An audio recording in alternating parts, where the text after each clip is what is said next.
Previously in the French Revolution, by Lorevia Nexus. France did not fall into revolution overnight. A society divided by privilege, crushing taxes, debt, and hunger was already breaking. When nobles and clergy blocked reform and bread prices exploded, the crown lost control. In 1789, the Third Estate declared itself the nation, and the revolution began to move. Now, the next chapter begins. So the stage is set. We've just seen France's political representatives walk onto a tennis court and, fundamentally declare that power belongs to the nation, not the king. A huge moment, the tennis court oath. Exactly. And that political challenge now shifts into the scorching heat of July and August 1789. And this is where it transforms into a complete social and legal revolution. And that's the pivot we're unpacking today, that move from, parliamentary debate to open revolt. The king was terrified by what the National Assembly claimed. He must have been. Oh, absolutely. So our mission here is to trace how all that tension in Paris and this explosive panic in the countryside led to something nobody could have predicted. Which was? The total legal annihilation of France's 1,000-year-old feudal system. Annihilating 1,000 years of law in just a few weeks. That's staggering. And the king's first move, well, it tells you everything about the stakes, doesn't it? It does. In early July, he orders thousands of royal soldiers to surround Paris and Versailles. Just surround the city. What message is he trying to send with that? It's pure intimidation, but it was read as something much, much worse. A coup. Exactly. People on the ground saw it as a military coup in the making. They thought, he's here to dissolve the assembly, arrest the leaders, and just crush this whole thing. And that fear, whether it was 100% accurate or not, it just lights a fuse in Paris. Instantly. The city erupts. You have crowds in the streets, barricades going up, people are grabbing whatever they can find. Improvised weapons, you mean? Anything. Axes, farming tools, and they also raid armories for muskets, so they're armed. Or they think they are. But there's a problem. A practical one. A critical one. They have thousands of guns, but almost no gunpowder. A musket without powder is, well, it's just a club. And that missing piece, the gunpowder, it focuses all of that rage onto a single target. It dictates their next move completely. They have to go where the royal stores are. Which brings us to July 14th, and probably the most famous prison in history, the Bastille. Right. And, the image we have of it, full of political prisoners, is mostly a myth by 1789. It was basically empty, wasn't it? Practically. On the day it fell, it held maybe 7 prisoners, a couple of common criminals, a few troublemakers. It was less a prison and more a very symbolic warehouse. So if it wasn't about freeing prisoners, why there? Was it really just about the gunpowder? The gunpowder was the immediate need, yes.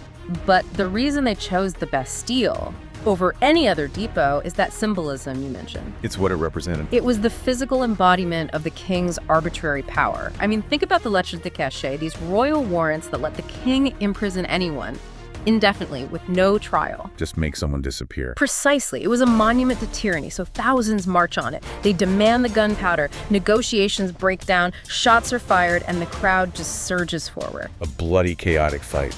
It was. Cannons were used, and when the fortress finally fell, the governor was captured and, he was killed by the mob. It was incredibly violent. But it wasn't really a military victory. Not at all. It was a symbolic one. It was the moment the people showed they would no longer submit.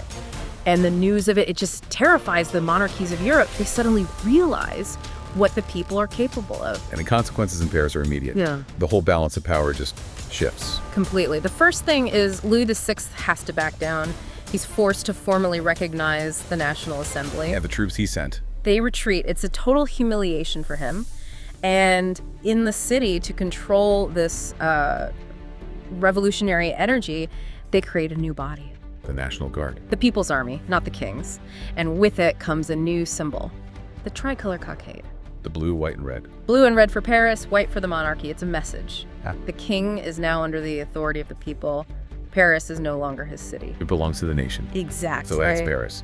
But what happens when news of the Bastille reaches the countryside, where people are already starving? That spark ignites what we call the Great Fear.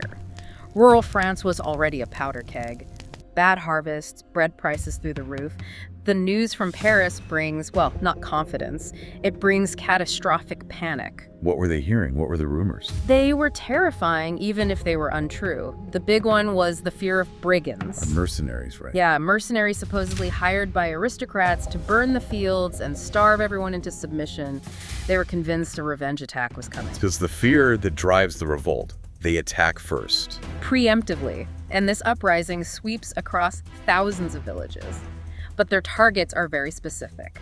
They attack the manor houses, yes, but they're after one thing in particular. The documents? The legal documents stored inside, the paperwork that defined centuries of their subjugation. The source code of the old regime. We're talking about feudal dues, forced labor. All of it.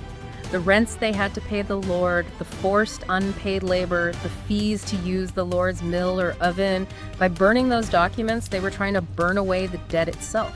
It's a quest for immediate, practical freedom. It's justice delivered by fire. Which puts the National Assembly in Paris in a completely impossible position. The nation they claim to represent is literally burning the country down. It's a crisis. They have a choice. Either send in the new National Guard to violently suppress the peasants, Which would be a disaster. or they could get out ahead of it, validate the peasants' actions, and prevent a full-blown civil war. So they chose the latter. And that brings us to the night of August 4th, 1789. One of the most dramatic nights in legislative history.